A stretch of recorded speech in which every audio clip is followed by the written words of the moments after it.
नमस्कार प्रेक्षकांनो, घरोघरी मातीच्या चुली या मालिकेच्या येणाऱ्या भागामध्ये जबरदस्त असा ट्विस्ट येणार आहे। तर प्रेक्षकांनो, इथे शेवटीला जानकीने आपलं घराचं गोकुळ टिकवण्यासाठी इथे रणदिव्यांचं घर सोडलेलं असतं, कारण तिला आता ऐश्वर्याच्या विरोधामध्ये पुरावे गोळा करायचे असतात। घरामध्ये राहून इथे आता ऐश्वर्या संपूर्ण वातावरण दूषित करतेच ही गोष्ट जानकीच्या लक्षात आलेली असते आणि म्हणूनच प्रेक्षकांनो, इथे जानकीने सुद्धा रणदिवेंचं घर सोडण्याचा निर्णय घेतलेला असतो। आणि त्याचबरोबर प्रेक्षकांनो, इथे आता जानकीच्या मदतीला अवंतिका आणि सौमित्र हे दोघे जण धावत आलेले असतात। तर आपल्या घरातलं वातावरण टिकून ठेवण्यासाठी इथे आता अवंतिका आणि सौमित्राची जानकीला खूप मोठी मदत मिळते। तर इथे लता कारखानीस यांच्या विरोधामध्ये खूपच असे ठोस पुरावे अवंतिका आणि सौमित्र यांनी गोळा केलेले असतात। तर इथे लता कारखानीची संपूर्ण कुंडली त्या दोघांनी मिळून रणदिवे कुटुंबासमोर आता ठेवलेली असते आणि या सगळ्या कारस्थानाच्या मागे कशा पद्धतीने ऐश्वर्या आहे हे सत्य आता जानकी, अवंतिका आणि सौमित्र यांनी सगळ्यांच्या समोर मांडलेले असतात। जे काही पुरावे आता ऋषिकेश, त्याचबरोबर सुमित्रा आणि घरातील सर्वांनाच हवे असतात, ते सगळे पुरावे इथे आता जानकी जेव्हा मिळवते तेव्हाच ती रणदिवेंच्या घरामध्ये पुन्हा पाऊल ठेवते। तर प्रेक्षकांनो, येणाऱ्या भागामध्ये कशा पद्धतीने इथे जानकीला आपलं घर टिकून ठेवण्यासाठी आणि आपलं अस्तित्व त्या घरामध्ये टिकून ठेवण्यासाठी किती परीक्षांना सामोरं जावं लागते आणि कशा पद्धतीने ती सगळ्या संकटामधून मार्ग काढते, आपण सविस्तरपणे बघूया। तर प्रेक्षकांनो, येणाऱ्या भागामध्ये इथे आता जानकीवरती कुणीही विश्वास ठेवत नाही आहे। ऐश्वर्याने लताला पैसे देण्यासाठी खूपच मोठा डाव रचलेला असतो, तर तिने आता जानकीकडूनच पैसे उकळलेले असतात। ऐश्वर्याला माहिती आहे, लताला आता जोपर्यंत पैसे देत नाही तोपर्यंत ती काय घरामध्ये टिकणार नाही। मग आता पैसे कसे मिळवायचे, तर तिने एक काम केलं। एका अननोन नंबरवरून तिने इथे जानकीला फोन केला आणि तिच्याबरोबर आवाज बदलून बोलत होती। ती म्हणते की जी बाई घरामध्ये आली आहे ना, ती तुझी सासू पार्वती नाहीच आहे, ही दुसरी कोणीतरी बाई आहे।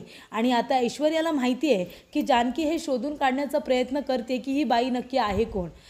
तेव्हा मला आता लताला पैसे द्यायचे असतील तर ते जानकीकडूनच घ्यायला पाहिजे। तर ते कसे, तर आपण जानकीला लालच द्यायची की ही बाई आहे ना, ती लता नाही आहे असं आपण तिला सांगायचं आणि म्हणायचं की तिच्या विरोधामध्ये माझ्याकडे खूप सारे पुरावे आहेत असं म्हणाल्यानंतर जानकीला ते पुरावे हवे असतील आपलं घर टिकून ठेवण्यासाठी, सगळ्यांना पटवून देण्यासाठी की ही बाई आपल्या पार्वती आई नसून एक वेगळी बाई आहे आणि तिचं नाव आहे लता। तर इथे आता जानकीला बरोबर तिने आता तिच्या कसाट्यामध्ये पकडलेलं असतं। ऐश्वर्या म्हणते की मी तुला त्या बाईबद्दल सगळी माहिती देईन, ती तुझी सासू पार्वती नाहीच आहे, ती एक वेगळी बाई आहे। जानकी म्हणते मी तुझ्या बोलण्यावरती विश्वास कसा ठेवू। तेव्हा ती म्हणते 1,00,000 रुपये दे, मी त्या बदल्यात तुला हवे तेवढे पुरावे देते तिच्या विरोधामध्ये। तेव्हा जानकी म्हणते मी नाही तुला देणार पैसे, तू जर माझे पैसे घेऊन पळून गेलास तर, आणि जर तू मला काही पुरावेसुद्धा नाही दिलेस तर माझी आता घरामध्ये जी काही परिस्थिती आहे त्याचा तू फायदा घेशील आणि पळून जाशील, मी नाही तुला पैसे देणार। तेव्हा तो माणूस म्हणतो तुला जर पुरावे हवे असतील तर मला पैसे दे। आणि मग इथे जानकी जेव्हा लाईट गेल्यानंतर बाहेर येते तेव्हा तो माणूस म्हणतो की तुला मी हवं तर एक हिंट देतो। तेव्हा जानकी म्हणते कसली हिंट, की त्या बाईचं नाव पार्वती नाही आहे, त्या बाईचं नाव लता आहे, हे मी तुला आता सांगतो। बाकी हवं तर तू तिला जाऊन विचार आणि बाकीचे पुरावेसुद्धा मी तुला देईन, पण त्याआधी 1,00,000 रुपये हवेत। तेव्हा इथे ऐश्वर्या ती आता असते। ऐश्वर्याला माहिती असतं की जानकीच आपल्याला पैसे देऊ शकते आणि तिला आता पार्वतीचं सत्य नेमकं काय आहे ते जाणून घ्यायचं आहे आणि त्या बदल्यात मला ती पैसे देणार। आणि प्रेक्षकांनो, तसंच होतं।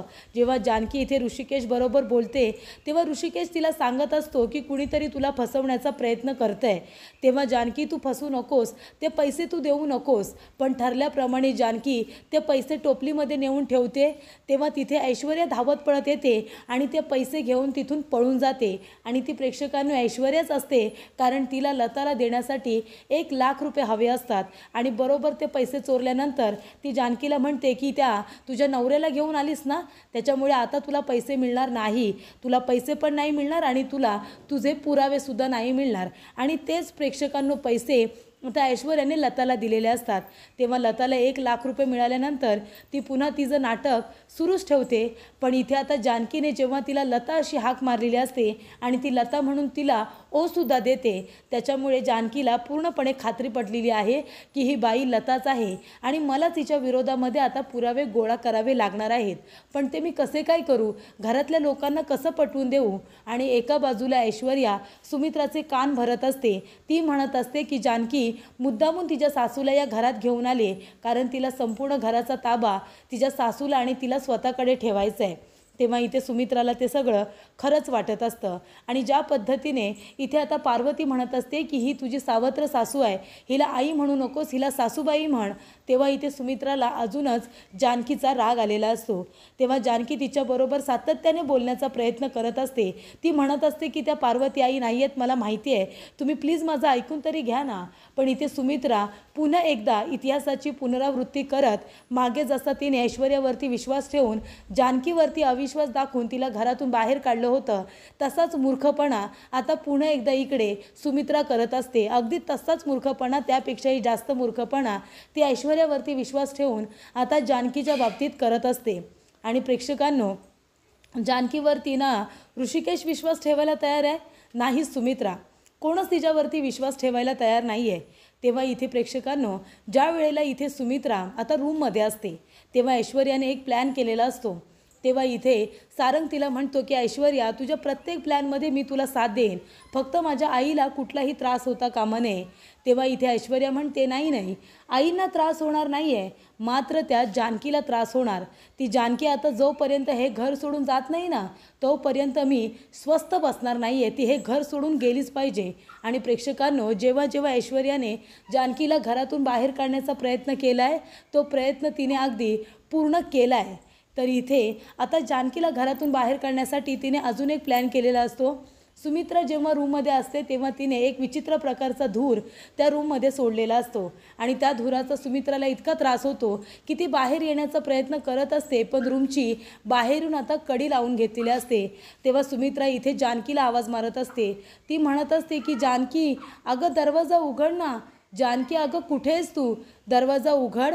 आणि तेव्हा इथे प्रेक्षकांनो, आता जानकीला पार्वतीने आपल्या रूममध्ये बोलावलेलं असतं आणि तिला सांगितलेलं असतं की मी तुझी सासू आहे, त्या सुमित्राची तू काळजी घेत असतेस ना, दिवसभर तिच्या मागे पुढे करत असतेस, पण आता तुला माझी काळजी घ्यायची आहे। चल बरं इकडे ये आणि माझ्या पायांना तेल लावून दे, आणि जर तू असं नाही केलंस ना, माझ्या जर तळपायांना तू तेल नाही लावून दिलंस ना, तर मी मात्र ऋषिकेशला नाव सांगणार आणि म्हणणार की बघ, तुझी बायको काही माझी सेवा करत नाही आहे, माझ्या इथे पायांना तेल लावून देत नाही आहे, मग तुला चालेल का? तेव्हा इथे जानकी म्हणते नाही, असं काही करू नका, कारण ऋषिकेश आधीच इथे जानकीवरती रागवलेला असतो। त्यामुळे जानकी इथे आता पार्वतीच्या पायाला तेल लावून देत असते आणि इथे सुमित्रा जानकीला आवाज देत असते, त्यामुळे जानकीला काही आवाज देत नाही। तेव्हा तिथे ऐश्वर्या येते आणि बाहेरून आता कडी उघडते आणि इथे सुमित्राला बाहेर काढते। तेव्हा इथे ऐश्वर्या म्हणते, आई अहो काय झालं तुम्हाला, अचानकपणे हा दूर कुठून झाला, या बाहेर या इकडे, आणि तिला पाणी वगैरे प्यायला देते। तेव्हा जानकीसुद्धा येते आणि म्हणते, काय झालं आई? तेव्हा इथे सुमित्रा म्हणत असते, काय गं तू, मी कधीपासून तुला हाका मारते जानकी, पण एवढ्या वर्ष तुला लेकीसारखा जीव लावून काही उपयोग झाला नाही। शेवटीला जिच्यावरती मी प्रत्येक वेळेला अविश्वास दाखवला ती ऐश्वर्याच माझ्या मदतीला धावून आली, तीच माझी खऱ्या अर्थाने सून आहे। तेव्हा इथे जानकीला फार वाईट वाटतं। तेव्हा पार्वती आहे त्यांनी म्हणते, सुमित्रे अगं जानकीला काय बोलतेस तू, जानकी माझ्या पायाला, तिच्या सख्ख्या सासूच्या पायाला तेल लावून देत होती, ती तुझ्या मदतीला धावून का बरं येईल? तेव्हा सुमित्रा म्हणत असते की बरं झालं वेळीच माझे डोळे उघडले, आता मला कळलंय की जानकी माझी खरी सून नाही आहे, तर ऐश्वर्याच माझी खरी सून आहे। आणि तेव्हा प्रेक्षकांनो, जानकीला अजूनच वाईट वाटतं। जानकी म्हणते, आई हे सगळं ह्या ऐश्वर्यानेच केले, तुम्हाला माहिती नाही आहे आई, ह्या पार्वती आई नाही आहेत, ह्या लताबाई आहेत, यांचं खरं नाव लताबाई आहे आणि यांना आहे ना पार्वती आई बनून ही ऐश्वर्या घेऊन आली आहे, बरोबर ना ऐश्वर्या? तेव्हा ऐश्वर्या म्हणते, बघा आई, अहो नेहमीच झालं हे, मी कितीही काही चांगलं करण्याचा प्रयत्न केला तरीसुद्धा ही जानकी मलाच वाईट ठरवते। तेव्हा इथे जानकी म्हणत असते, आई प्लीज माझ्यावरती विश्वास ठेवा, ऐश्वर्या खोटं बोलते, ऐश्वर्याच ह्या बाईला इथे घेऊन आले आपल्या घरामध्ये वाद निर्माण करण्यासाठी. आई, मागच्या वेळेला सुद्धा तुम्ही ऐश्वर्यावरती विश्वास ठेवून मला या घरातून बाहेर काढलं होतं आणि आत्तासुद्धा तुम्ही तेच करताय आई. पुन्हा तसं करू नका. पुन्हा आपलं घर इथे आता वेगळं होईल असं काही करू नका. तेव्हा सुमित्रा म्हणते, मी केलं हे सगळं तू केले जानकी. तू ह्या बाईला या घरामध्ये घेऊन आलेस आणि ऐश्वर्यावरती नाव घेतेस. तेव्हा जानकी म्हणते, आई प्लीज विश्वास ठेवा, ह्या बाई आपल्या पार्वती आई नाही आहेत आणि हे सगळं ऐश्वर्याने केले, प्लीज विश्वास ठेवा. तेव्हा इथे सुमित्रा जानकीच्या थोबाडीत देते आणि म्हणते, पुन्हा तिच्यावरती आरोप करू नकोस जानकी. हे सगळं तू मुद्दामून केलेस, मला माहिती आहे, कारण तुला हे घर संपूर्णपणे बळकवायचं होतं. स्वतःच्या सासूला घरामध्ये घेऊन आलीस आणि घराचा सगळा ताबा देतेस आणि त्याचबरोबर घराच्या चाव्या कुठे आहेत? सांग ना, घराच्या चाव्या कुठे आहेत? तेव्हा इथे आता लगेचच पार्वती म्हणते, घराच्या चाव्या माझ्याकडे सुमित्रे. तेव्हा इथे जानकी म्हणते की तिला कुणी दिल्या चाव्या? सांग ना, कुणी दिल्या? आणि घराच्या चाव्या ह्या ऐश्वर्याने पार्वतीला दिलेल्या असतात, म्हणजे लताला. आणि तेव्हा इथे लता म्हणते की ह्या चाव्या तर मला माझ्या सुनेने जानकीने दिल्यात. ती म्हणाली की तुम्ही या घरामध्ये मानाने राहा, हे घ्या घराच्या चाव्या, सगळे अधिकार हक्क आजपासून तुमच्याकडे, असं मला जानकी म्हणाली आणि तिने मला चाव्या दिल्यात.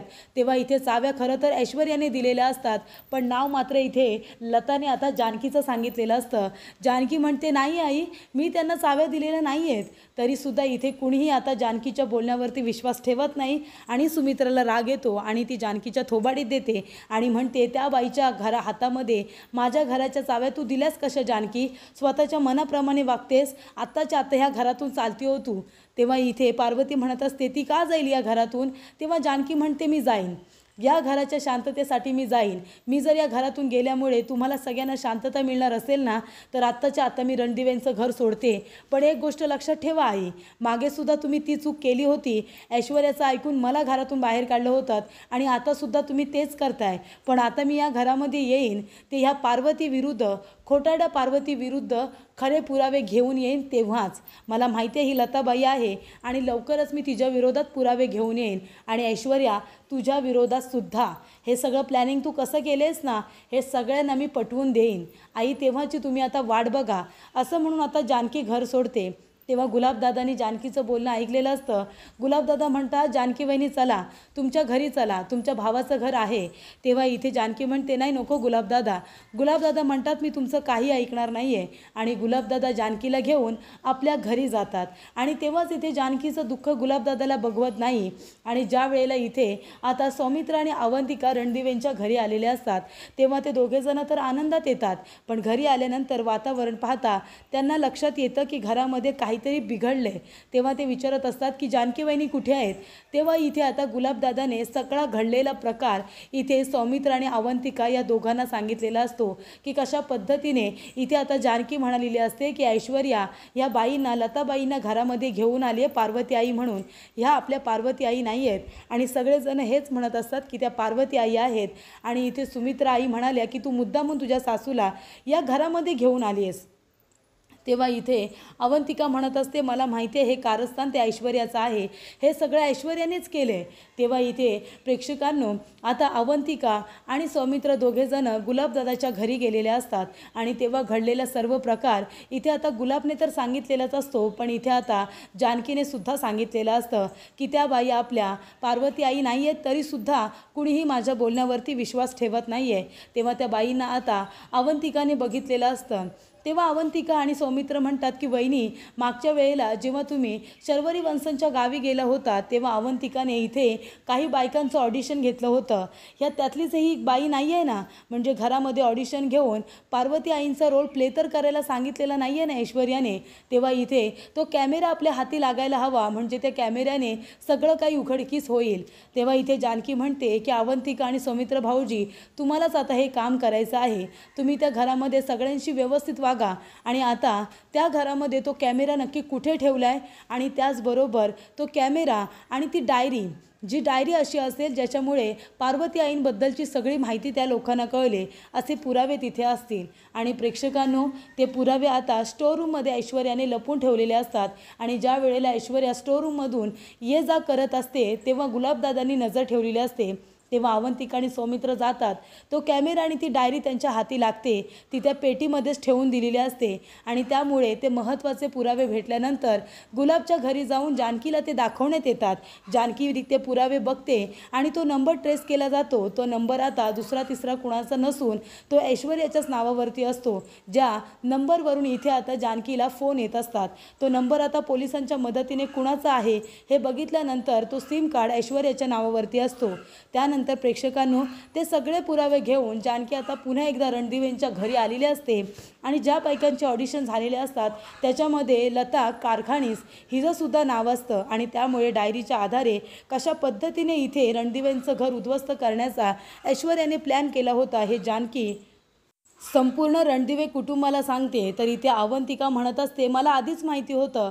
ज्या वेळेला मी आणि सौम्या इथे आले होतो तेव्हा सारंग भाऊजी आणि ही ऐश्वर्या आणि आजी बायकांचे ऑडिशन घेत असतात. सगळ्या बायका इथे ऑडिशनला येत होत्या आणि हाच तो कॅमेरा ज्याच्यामध्ये तिने सगळ्या बायकांचे ऑडिशन घेतले होते आणि त्याच्यातून लता कारखानीस यांची निवड केलेली आहे आणि त्या एक ॲक्ट्रेस आहेत. तिच्याबद्दलची सगळी कुंडली आता इथे अवंतिकाने गोळा केलेली असते, अगदी रिसर्च वगैरे करून, आणि ते संपूर्ण रणदिवेंना ती माहिती दिलेली असते की ती एक ॲक्ट्रेस आहे आणि इथे ती ऐश्वर्याच्या सांगण्यावरून आली आहे. त्यानंतर प्रेक्षकांनो इथे ऐश्वर्याचं भांडं फुटलेलं असतं. ज्या वेळेला इथे आता स्टोरूममधून अवंतिकाला ती पार्वतीची डायरीसुद्धा मिळते. ती डायरी आता इथे अवंतिका म्हणते की नानासाहेब तुम्ही ही डायरी ओळखता का? तेव्हा तिच्यावरती पार्वती परषुत्तम रणदिवे असं नाव लिहिलेलं असतं. तेव्हा नाना म्हणतात की ही डायरी तर पार्वतीची आहे. पार्वतीला डायरी लिहायची सवय होती, तिच्याबद्दलची सगळी माहिती तिने त्या डायरीमध्ये लिहिली होती. तेव्हा इथे याच डायरीच्या आधारे ऐश्वर्याला इथे आता हा प्लॅन सुचला. ह्याच डायरीच्या आधारे ऐश्वर्या पार्वती आई म्हणून या लता कारखानीस यांना इथे घेऊन आली आणि आपलं घर उद्ध्वस्त केलं आणि नेहमीप्रमाणे तुम्ही तिच्या बोलण्यावरती विश्वास ठेवलात आणि जानकी वहिनीवरती तुम्ही अविश्वास दाखवलास. नेहमी जानकी वहिनींना स्वतःला इथे सिद्ध करावं लागतं. अशा पद्धतीने अवंतिका आणि सौमित्र यांनी येऊन जानकीला निर्दोष सिद्ध करत ऐश्वर्या आणि लताबाईंचा हा सगळा प्लॅन होता आणि त्याच्यामध्ये सारंग आजीने साथ दिली होती. हे संपूर्ण रणदिवे कुटुंबासमोर आता सिद्ध करतात आणि जानकीला निर्दोष सिद्ध करतात आणि इथे लताचा कारस्थान सगळ्यांच्या समोर आणण्यासाठी जानकीची दोघे जण मदत करतात.